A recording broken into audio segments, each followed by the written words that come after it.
Well, hello YouTube, it's me, Fortmaster, and welcome back to another JonTron React. Oh, it has been a while since JonTron's put out stuff, and I always look forward to it, so yay. So today's video is, the media is bullying sloths, for some reason. Bullying sloths. Well, I know there's the whole stereotype of them being very slow, which is, fairly accurate. Then there's the whole fact that they, only poop once a month. Or is it once a week? Or either way, they don't poop that often, and when they do, they put themselves in grave danger because they have to climb down the tree to do it. There's also the fact that they move so slowly is that they grow algae in their fur, which is why oftentimes they're green. And also I heard this, and I'm not quite certain of it. This might be more rumor than anything else, but I heard that in some cases, sloth digestion is so slow that in some cases, you can sometimes have sloths die of starvation even though their stomach is full of food. So, yeah. Though some, not bad things about them is, well, one, those giant claws they use to hang on to trees and stuff, they are quite deadly if the sloth actually chooses to use them, as well as sloths are very good swimmers and can actually hold their breaths longer than most dolphins, if I remember correctly. So yeah, I mean, the sloth, for it being such a weird character, it definitely certainly is interesting, but what does he mean by bullying exactly? I mean, we're gonna have to see, aren't we? So yeah, of course, as always, original video is linked in the description if you haven't seen it yet for some reason. Corner video will lead to my Let's Play of the day, and with all that out of the way, let's get this thing actually started then, shall we? I just can't keep this in any longer, okay? I've come upon something very, very disturbing. The mainstream press is officially coming for the slow amongst us. That's right. Sloths! I'm here to protect the good name of sloths, our three-toed friends in the trees. I know what you're thinking. A video about sloths? That's really what you're doing? Yes. And yeah. I'll tell you how I got there. Well, you see, it's come to my attention that 60 Minutes has performed a hit piece on sloths, the animal, for some reason, as you can see by the title of their video here. How sloths thrive as nature's couch potato. Now that's not very nice, is it? How'd you feel if 60 Minutes made a piece on you, called you nature's couch potato? I mean, it would be rather accurate, I have to admit. But is this really, I mean, is that so much a hit piece title, or is it more just, trying to be funny and sort of just trying to, fit into general YouTube video title thumbnail territory? Why so slow? Why do they move so slow? Are they cute or are they so ugly they're cute? Oh no, they're cute. No, yeah, they definitely are cute. Yeah. I won't stand for this.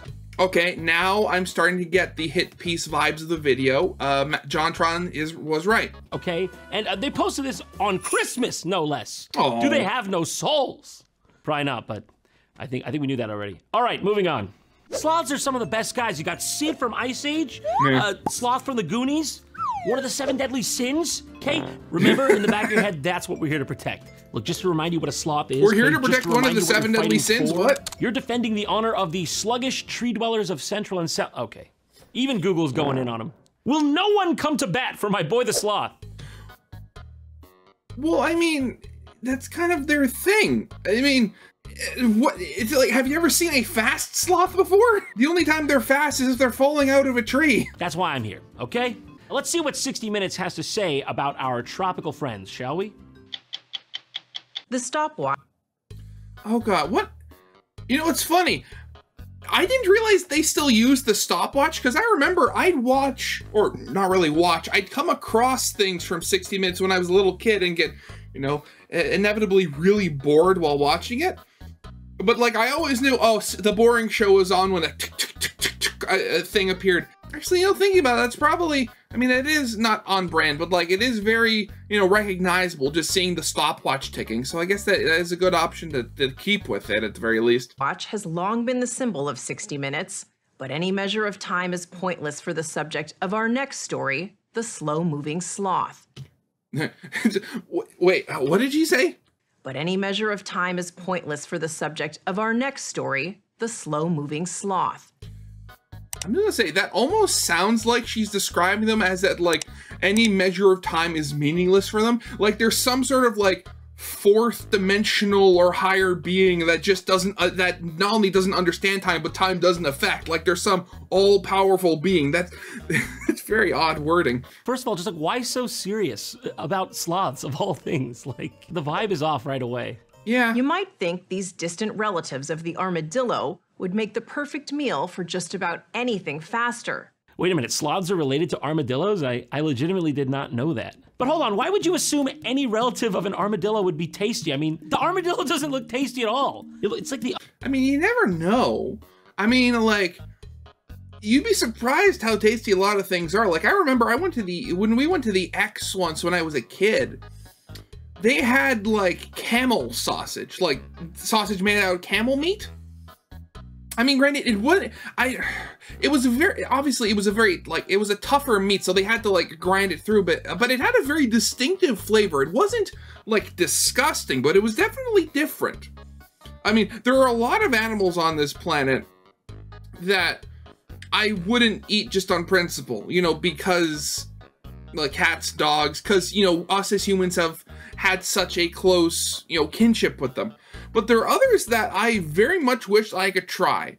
And I'm just held up either because it's almost near impossible for me to get the meat, or, you know, there are other factors in the way. Like,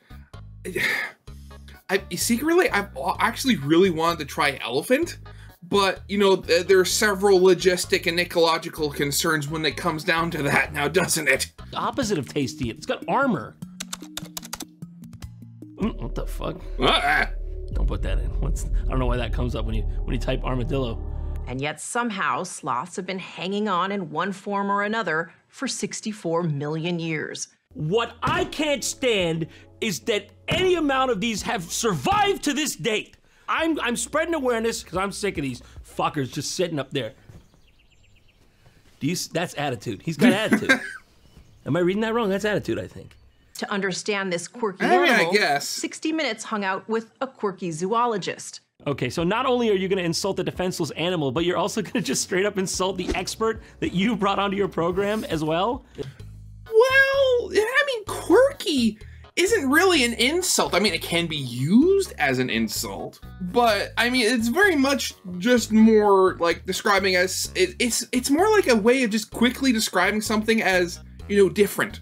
Which, I mean, different isn't bad, as every after-school special ever has always said. Is no one safe? You just gonna call her quirky?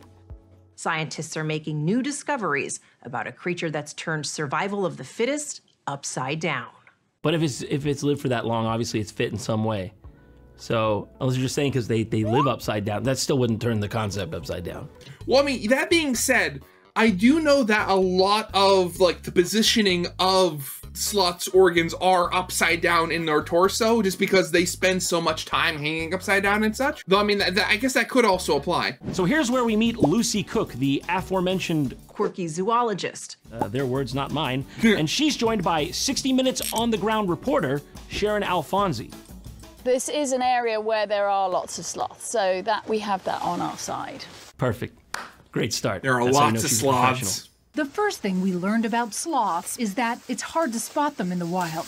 Lucy Cook scanned the treetops. The sloth is a master of disguise. Like not 2 minutes ago, you're saying it's a useless piece of shit, and now you're like, oh, a perfectly camouflaged miracle of nature. Well, sloth, I was gonna call him sloth. John, she never used the word useless. She said quirky. I mean, I can't help but feel that you're overselling your side here a little bit. Get your story straight, 60 Minutes. If I were a sloth, I would very slowly contact a lawyer. Oh, there's one up there. She's hunched over, so what we're looking at is her back. That is not the side of the sloth we went all the way to Central America to see. Listen, little pro tip here. Just go 180 around that sucker or get the whole view you were looking for. Costa Rica trip salvaged. Their eyesight is lousy. Their hearing not much better. In the tree, I feel like maybe could you have gotten a more flattering shot for us here? Granted, I mean, the little I know of sloths, unless they're in captivity, you're not really gonna get one, John. This guy looks like he just woke up from being unconscious in the trenches of World War I, for Christ's sake. Being nature's couch potato is the reason sloths have survived for more than 60 million years in spite of, well, themselves. This thing is basically dog shit, and the fact that it's alive is, I might as well film it to show you how dog shit it is. I wouldn't have left this alive if I saw it. In a tree, they can move like a Tai Chi master, but on the ground, Cook says gravity removes any shred of dignity. My man is clearly over here just trying to get a 4 a.m. bag of Doritos. Don't tell me you haven't been there. Sharon's just over here like, just go. Just do the thing you're supposed to do. Oh, you're pissing me off! The conquistador. You know, it's funny. I remember when I first watched Zootopia, and they showed the scene with, like, you know, Flash and all the other sloths at the DMV, and, like, they're moving so slowly doing everything.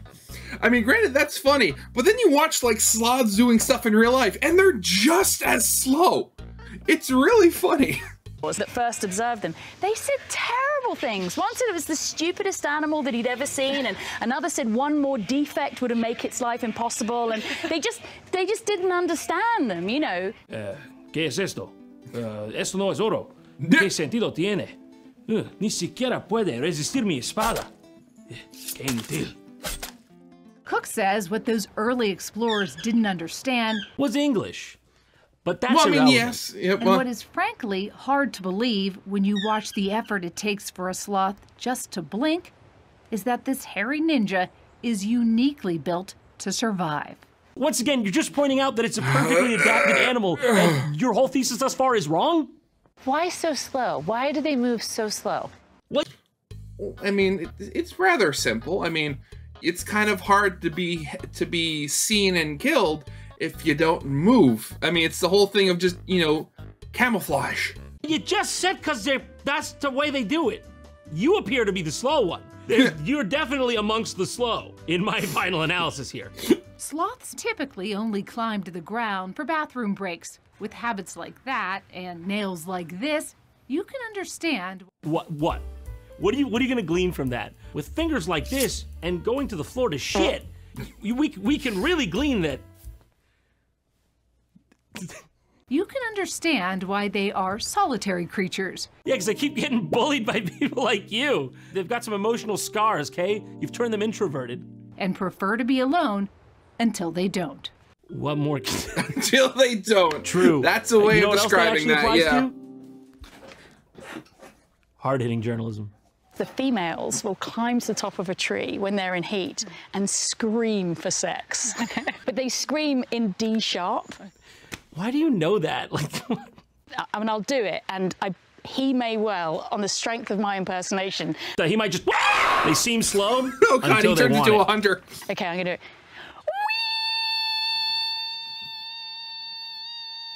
I will not have you speak to me that way. What? This lady's going through her paces, okay? That's something you can't get out of a textbook. You speak to me. I swear, the costume.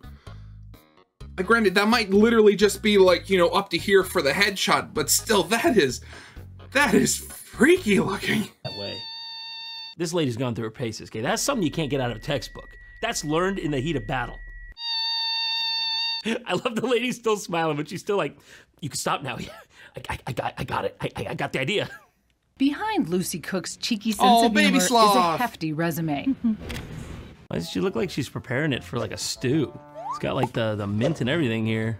She has a master's degree from Oxford and published 4 books, including 2 on sloths, leading to donations for conservation and crowds at lectures that mix biology with stand-up. You hate to hear it. You hate to hear it. Biology with stand-up. Okay. Mixing biology and stand-up, and it's a TED Talk. Oh, no. That's not a good combination of words. No, it's not. We are obsessed with speed.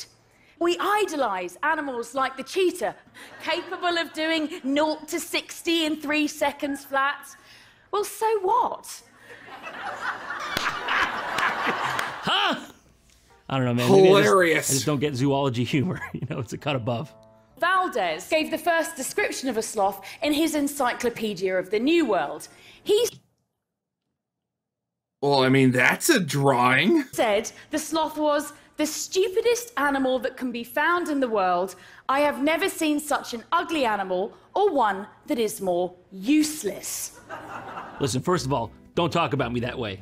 Second of all, what is going on here? I mean, this is uncharitable, even for 15th century standards. This doesn't look like a sloth at all. It looks more like you took like... Actually, wait, I forget whether Bandicam will show my cursor, but it looks like you took like a slightly exaggerated body of a turtle with like its fins out what would normally be the front, removed the head, and put it on the back on like, on its butt on like a really, really long neck. That is just, what is this drawing? What's with the tiny face and head and the spindly legs? You having a bad day when you did this one or something? Are they cute or are they so ugly they're cute? They're cute. Are they really good, or is it just my brain's playing a trick on me because it's so horrifying I have to make myself believe it's good? Is it a self-preservation thing that I'm doing? Oh no, they're cute, surely. No, yeah, they're just regular cute. But then, I mean, I think a naked mole rat's cute, so you're asking the wrong person. Yeah, you're really not making this easy for me. You know, I'm trying to be in your corner here, but I mean, he's fine. He's all right. Yeah, but why is he like that though? You know. I swear, naked mole rats. Okay, after this video, John has to do like a mirror of this video where he does like a hit piece on naked mole rats. I want to see that. You like a B-list animal. Yeah. What is? I'm not even joking. Like the vendetta from this lady. Why does she hate sloths so much? I'm still just reeling from. Yeah, again, like, did you really say B-list animal? I keep flip-flopping on whether, like, it feels like an actual hit piece versus just, you know, being a little weird and JonTron exaggerating for the sake of exaggeration in the video. But, like, B-list animal. Really? Animal is... Are you okay? You been in journalism too long? Just look how one of those B-list animals can leave Lucy Cook starstruck. You guys have got to see this. Cook noticed this. Cool. Oh, I think I've seen those before. Those are like little tiny bats. I'm forgetting their name, but they're like these little white puffballs. They're absolutely adorable. What is it? What looks like fluffy golf balls. What fluffy golf balls? I need to know how you're getting golf ball from this. Like caterpillar, okay, a fruit if you're stretching, but golf balls? What does this look like from your perspective? Oh, someone playing a bit of 18 hole up here? I see a couple 6 and 4s. She realized was a cluster of something we'd never heard of. Come and have a look, Sharon. The elusive Caribbean white tent-making bats. Okay, I wasn't expecting bats, I'm not gonna lie. Like my heart rate's gone right up. I know, I've seen pictures of them. Their ears are like bright yellow, and they're just, oh god, even with, you can't see their eyes, and they're just little snouts. They're so cute. I'm gonna start pouring in sweat, and I might start crying. I shouldn't have seen the bats. I shouldn't have seen the bats. That does kill me. That kills me. Oh, does somebody have the defibrillator? It's just a miracle of evolution. I mean, it's just why? Like, why? I think that's your job. When you got that master's degree from Oxford. Just why? Just why? Society kind of looks to you for the answer to why on that. That's about as exciting as it gets. All right, come on, it's not that serious. You know, calm down. Your latest book is called Bitch. Ouch. Can I still get the book name? I really like you and your work, but yeah, my book's called Bitch. Bitch. Ah, okay. I have it. I bought it. Let's see what we can learn from this manuscript. Oh, wonderful. If you ever wondered what a monkey's O-face looked like, now you know. There, that's what it says. There you go. You ever been curious? I see that, and the only thing I can think of is the neuron activation meme. Is this on the up and up? We watched as a female was prepared for release before getting a lift to a promising tree. Off she goes. And if she falls asleep in the middle of the release, is that a bad thing? Yeah, that'd be a bad thing. What do you mean? No, yeah, she'll just keep climbing the tree till she gets to the top. She won't fall asleep because, yeah, what do you mean? So, after hearing enough of this baseless slander, I decided to come here to the source at Animal Adventures and ask these magnificent creatures how they really felt about it all themselves. And by the way, Costa Rica was unnecessary. We're in Bolton, Massachusetts, so you could have saved on airfare. Let's go. Okay. That's a lot closer. here we are, an audience with a two-toed sloth. Do you feel like a B-list animal? True. Okay, so we have a stunning rebuttal of the statements by 60 Minutes. Well, then again, this is a two-toed sloth. They were talking to three-toed sloths, so there might be a difference going on there. A lot more to say than I thought. Sorry, I think there's a pterodactyl or something back there. That's a macaque's O face. Yeah, here you go. What do you think? There's just tortoises in coitus and a giant alligator staring at them. Exhibitionist in here. Do you think maybe you should be getting a room? I'll take that as a no. No, yeah, honestly, tortoises just you know, do their thing. He's like undoubtedly a cool guy, like a really cool guy. I like you. I like you, Sid. Excuse me, do you want to speak on behalf of your slow brothers? Slow brothers? What? All right, I'm sorry. I'm sorry. I didn't mean to offend you. Owls are the slow brothers? Owls are the brothers of sloths? Well, what are you trying to tell us, John? But yeah, God, I mean, you have to look, and there are a lot of animals out there that, like, you look at them and you wonder, how do they survive?